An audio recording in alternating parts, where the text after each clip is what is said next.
Hey guys, Flying Pain here. Pop into the first round with our Blue-Black Pirates build.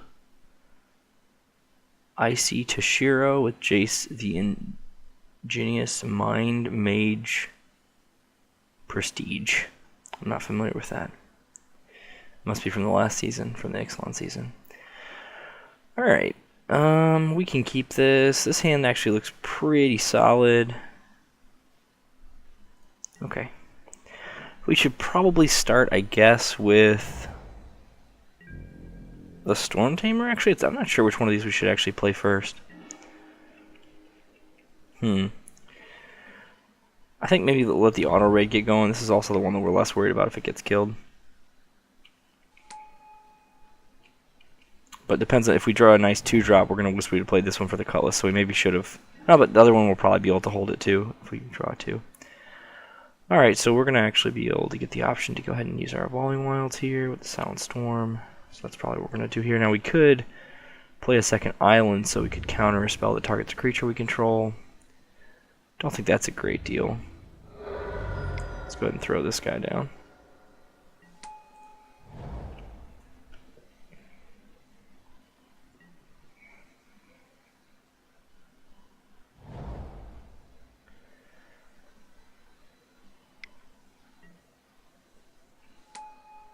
Alright, hopefully they get a land. Let's see what happens here. There's an island for them. Okay, cool. So the Cutlass should keep our Storm Tamer safe. Go ahead and crack this for Swamp. Alright, there's a Swamp for us.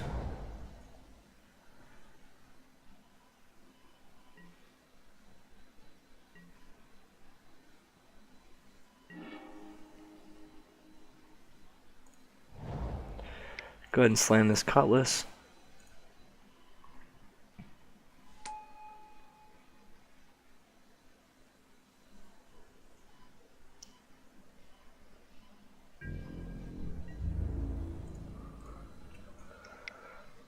We look to be in pretty good shape with 2 ways to remove blockers here with the Water Knot and then run aground.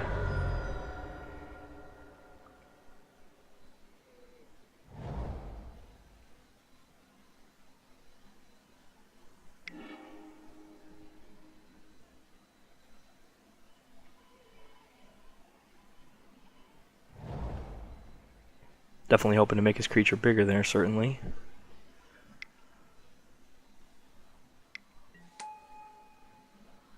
Forerunner of the Heralds. He's going to go get another Merfolk.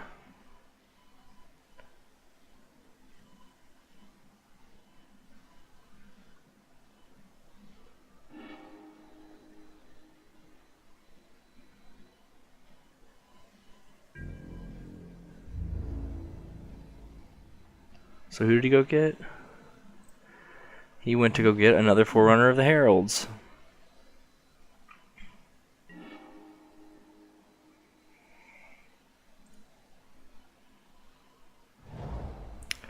Alright, so we could hit in the air. We could hit with all these guys, because he can't block here. We could go ahead and play the Fathomfleet Border. If we do that, we could play our other stuff next turn. But the thing is, he can't block these guys anyways. So I'm thinking we want to just run aground his 3/2 now. Like right before he draws.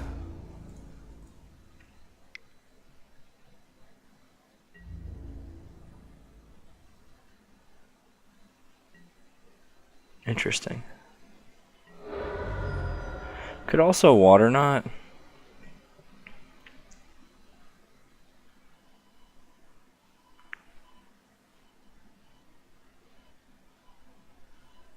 I think I like playing the border here. It makes it so he can't swing. I think it's a better play. It might not be, though. It's definitely the more aggressive play, because if we're able to navigate this situation next turn, we'll be able to really start putting the hurt on him. It'll be 2 swings to kill him.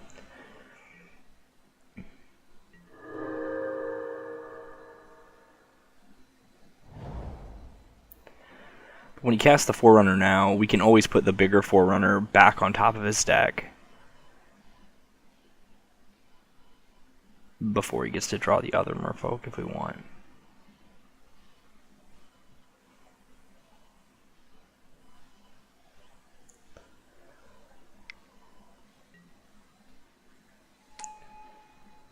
That's a pretty good card to have here. It's gonna sting for the Cutlass.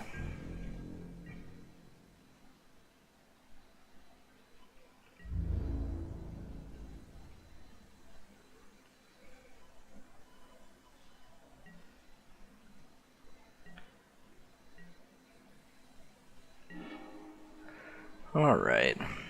Going through down the swamp. So the Brontodon is kind of a pain. Still going to hit for quite a few in the air. We'll go ahead and swing with these two guys here. We'll leave our border back.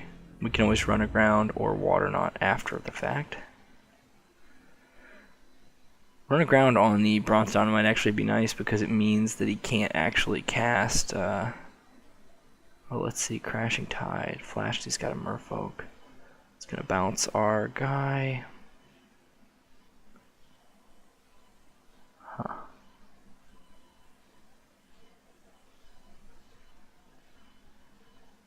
Alright, I guess we gotta deal with that.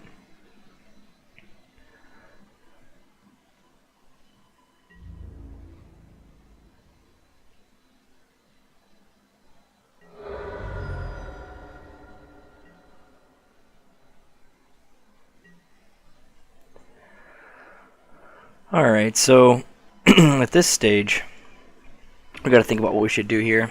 We could Water Knot if we wanted, but then we'd only get to play one thing, so it's probably not Water Knot. Actually, we could equip the Cutlass.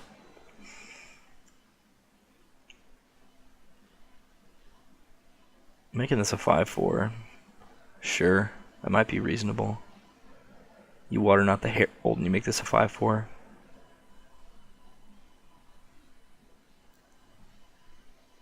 Could also make this guy bigger, which might be a good play as well. I think I'm on the plan of play the Silent Storm Tamer though, and then play Run Aground at the end of his turn on whatever our best target is.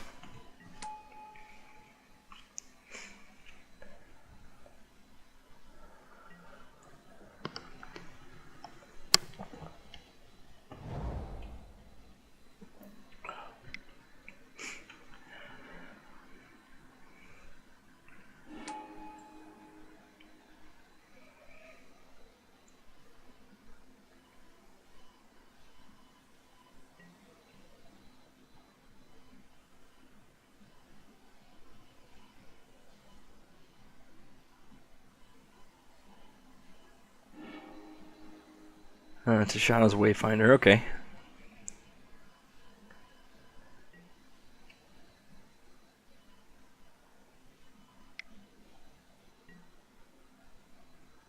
Vine Shaper, huh?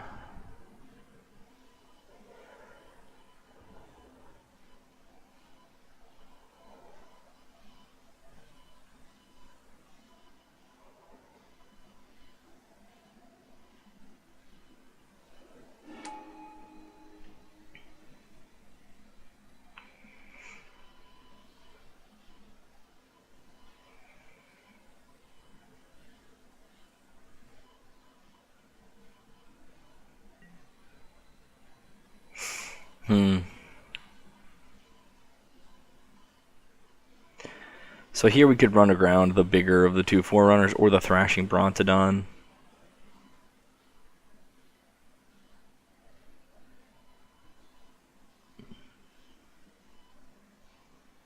I guess the bigger of the two Forerunners makes the most sense.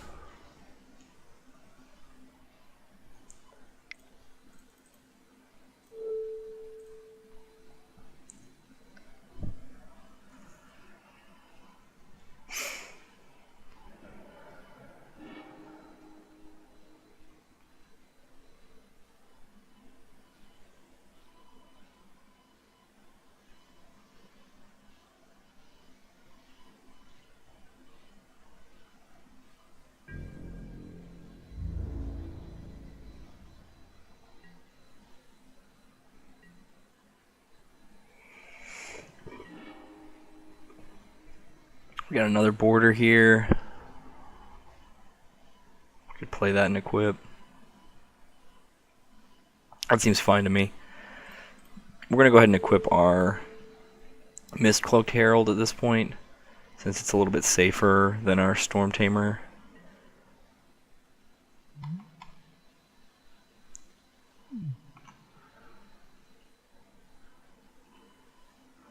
We're going to go ahead and attack for 4.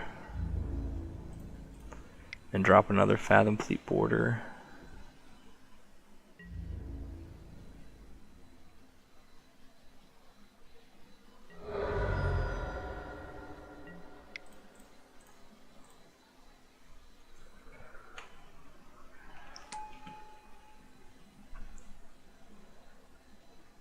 I don't think he wants to be on offense right now. Really, he's going to try to play defensively and try to get rid of these things. So I think he's probably going to sack the Brontodon to destroy the Cutlass soon.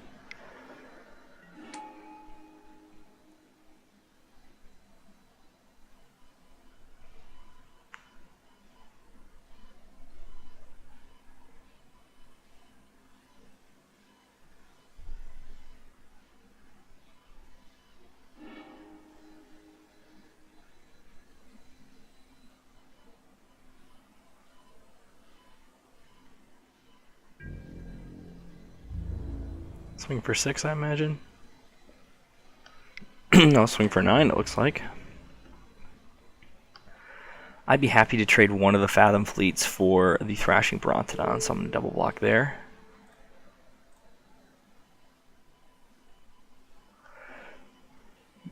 And then if he doesn't sack to destroy the Cutlass, that's just a worse for him, so. Yeah, cool. That's what I expected. Okay.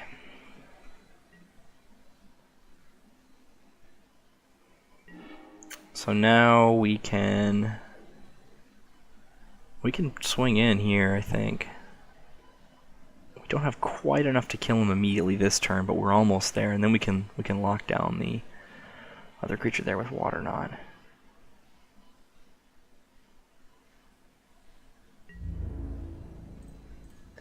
If we're lucky, he'll trade for one of the Fathom Fleets, and we'll be able to recover it. We could just recover it, cast it. That might be better than Water Knot, but probably recover it and then Water Knot his creature that he'll still have. Yeah, I think that's the best play, since that thing is fairly big.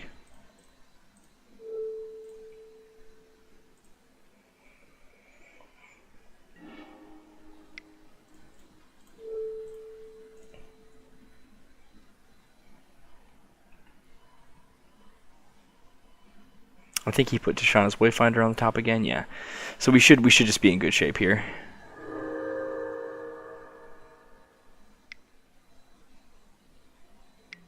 Let's see what he explores into.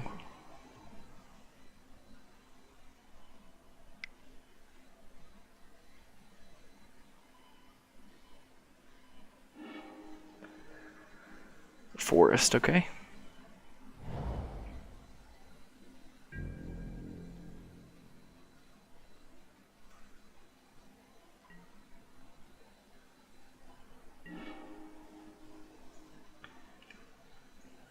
Go ahead and swing with everybody here.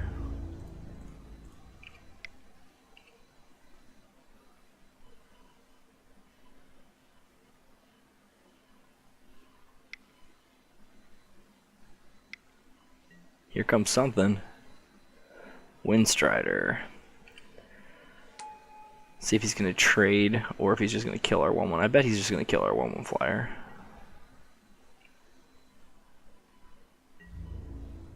I would love a trade.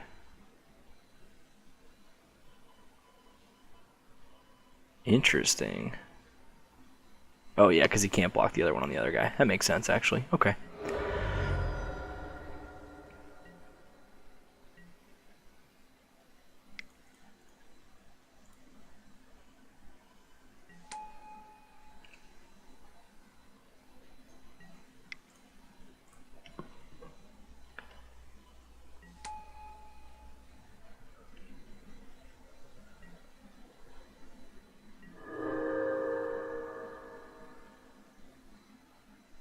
Alright, so hopefully he doesn't have too much business for us here. We've got Crested Herd Caller coming, and that card's pretty powerful, but we do still have the 1/1 that's going to be getting through every turn no matter what, so that's Not the end of the world, though. It was a pretty good card for him to draw.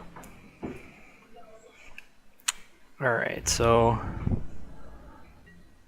yeah, if I'm him, I don't think I'm swinging either. There's a Pirate's Cutlass, which is fine. We can go ahead and put that on our Mist Cloak, and then we can make it a 2-turn clock.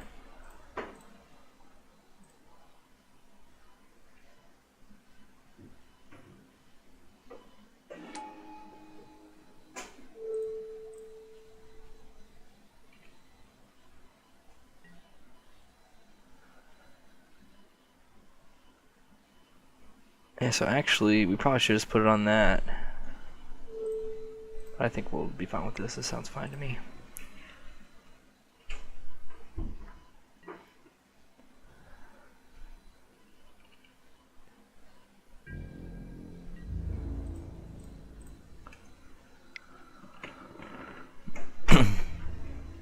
Go ahead and get some damage on the books. He's going to go ahead and block 2 of those, certainly.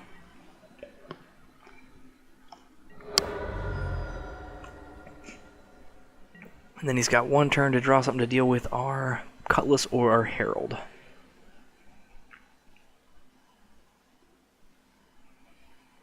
Alright, so we got the first one.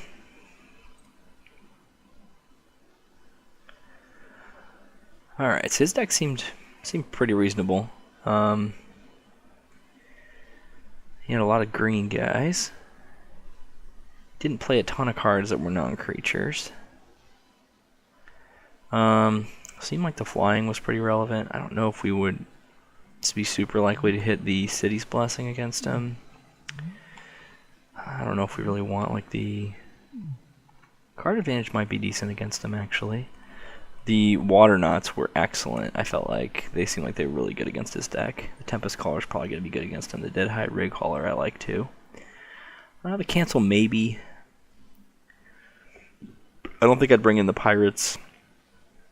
The Spirewinder's the real question. The Riverwise Augur, if those cards would want to be included. I wouldn't bring in the Sworn Guardian here or the Negate. These Dinosaur Hunters are going to be good against him. He's got a few dinosaurs. And he's got some Merfolk too. The Merfolk... yeah, he had a couple of those expensive Merfolk. The counter's probably pretty good against. I think we're going to leave this how it is. We could bring in the Spirewinder. Maybe for the Recover? Let's make that swap.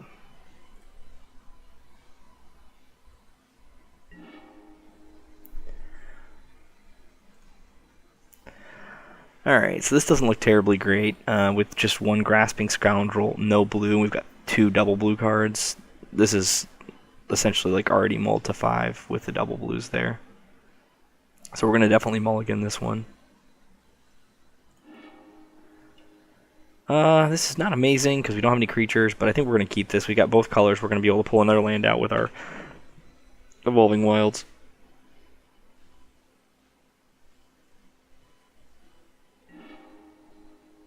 We're going to have to put the Cutlass on the bottom because we've already got 1 Cutlass and we need to rip some creatures. Starting off with a Jade Bear. Pretty lame on the 1, the Jade Bear, because it's just a 1/1 for 1 then. It's not going to get any bigger. I don't even know if I would play it like that. I think I would just not cast it. There's a Grasping Scoundrel. That's a great start for us here. Pirate's Cutlass is going to be good on that and should get us past the Jade Bear, but he'll probably have another Merfolk or he wouldn't have probably cast this on 1. Oh, he wanted to be able to explore on 2. Okay, sure. Now it's a 2/2. Now it's not nothing. And he gets to play the extra land. Oh, but he's only down to 2 cards. I don't know if this is going to work out well for him. We can kill that with a Moment of Craving. Alright, so we should be trying to trade now that he's down to 2 cards like this.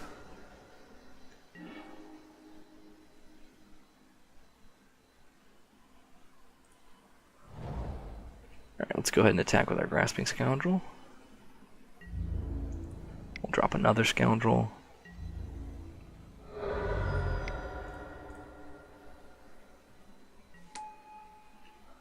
And we'll crack the Evolving Wilds for a black anyways.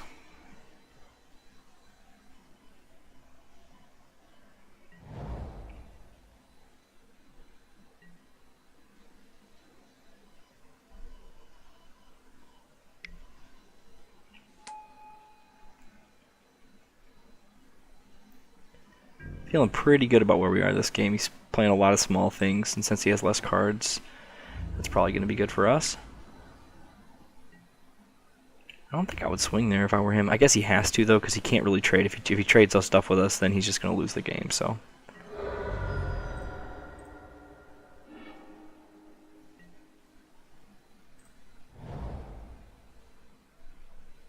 So we can Cutlass here and swing with both. Or swing with just the Cutlass one, but I think I like swing with both.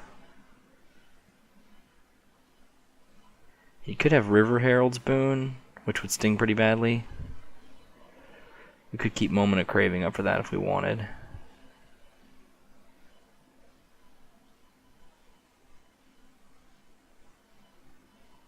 Yeah, maybe we just swing with both. That way if he has the boon, we don't get totally blown out. We can play the Cutlass post-combat if we want.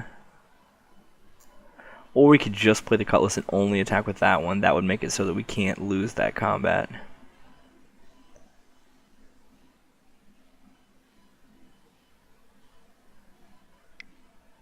Yeah, let's do that. Because if he doesn't have exactly the boon, which is, you know, a common in the pack we have one of, then it's just going to be lame that we didn't cast the Cutlass and attack. So we're going to go ahead and attack with just the Scoundrel that has the Cutlass, and then if he's got the boon, okay. And he may have blocked this one anyways, even without the boon, and just traded, which isn't a great deal for us. So.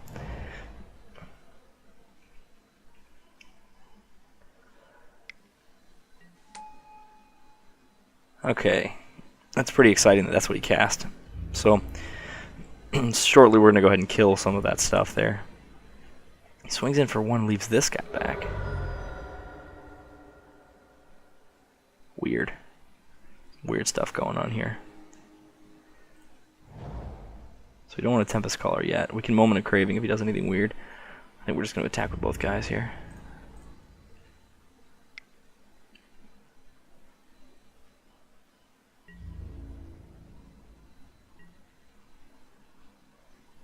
Okay.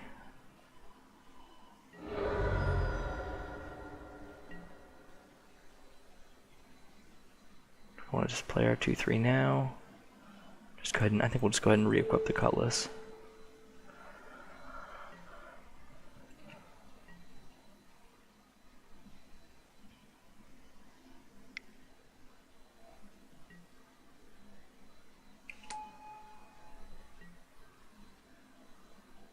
Oh, we could go ahead and Craving it.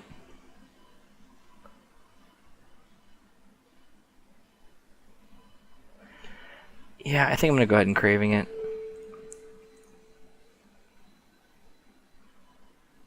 And if we get lucky, he'll hit a non-land and won't get any value from it.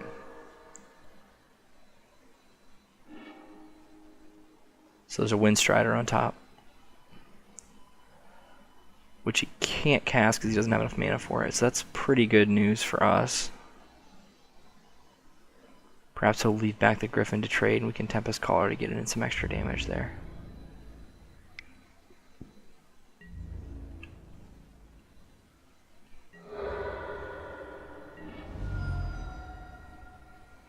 Oh, that's too bad. I love the Reaver, but we got to cast. I think we want to cast the Tempest Caller here. We can cast the Reaver next turn.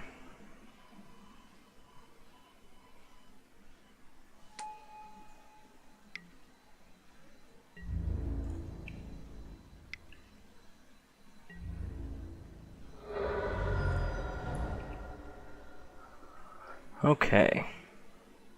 So he just drew Windstrider, which he cannot cast, and he's got one other card in hand. I don't know what it is. Sweet, we got him to stop attacking. That's pretty sweet. We could go ahead and turn off the, but then we can't cast our Siren Reaver. I think I'm just going to swing in here. Then we'll be able to cast the Siren Reaver, and I can re-equip there.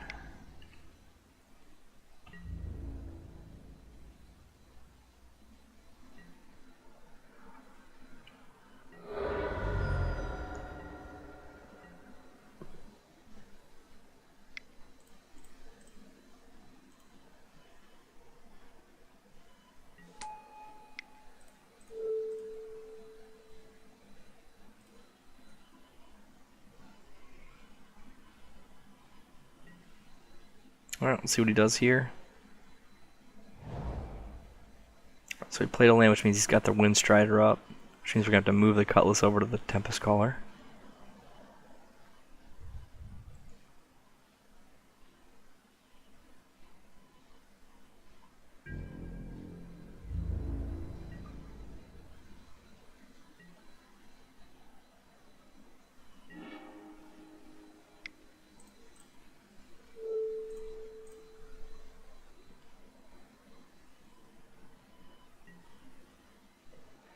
Alright, and then we can go and swing with both.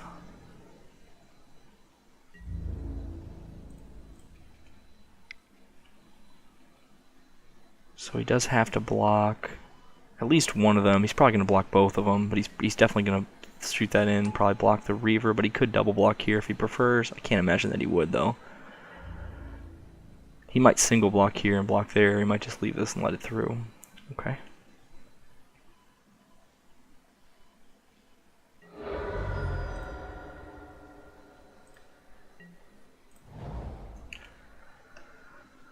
So we could Water Knot that Mist-Cloaked Herald, but I don't really want to since we can knock it over for free. If he plays a real threat, then we could Water Knot that.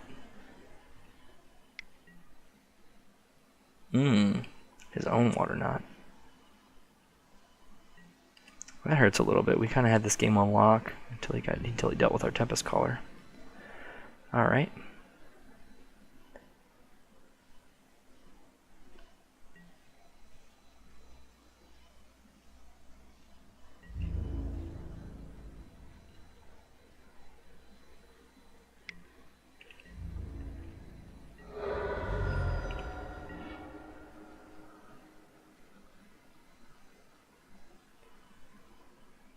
Alrighty, I think we're just going to pass. I don't think we're going to Water Knot that 1/1 just yet. Alright, so we've got 8 lands left, and the rest of that is business. So hopefully we'll draw some business and be able to put it to him here.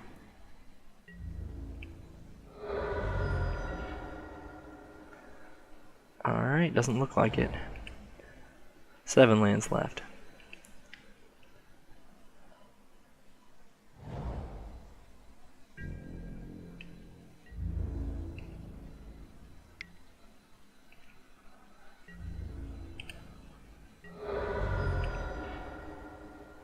Alright, there's a Corsair.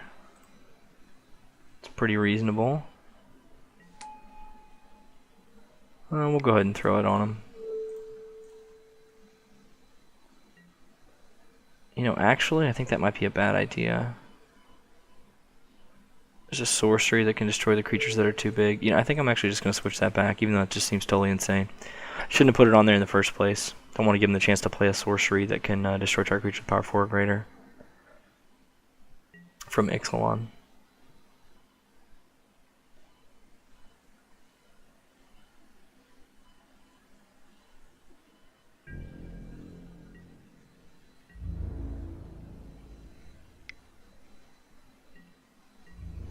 So swinging in there, he's probably hoping we're going to block.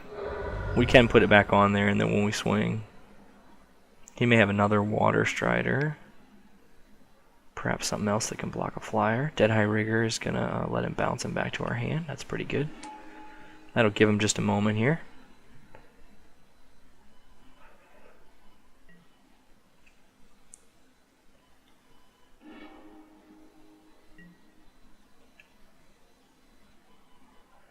Alright. We'll throw out the Mist-Cloaked Herald. And the Corsair. And we'll Water Knot his 3/2.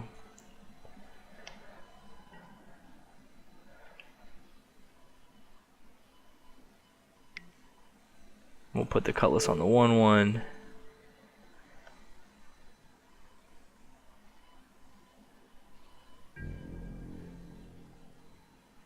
And we'll ship it on over to him. And hopefully this should do it. Perhaps he could have something to deal with this situation, but it's not a good situation for him for sure. He's going to need probably multiple bounce spells or a Luminous Bonds and something. But he is splashing white, and I can't imagine it's just for the Griffin, so maybe he's got some bonds. Alright, we were able to get him there. That was an interesting match. This deck is pretty aggressive, but it can also play a little bit longer because of the water knots and the one that puts it on top.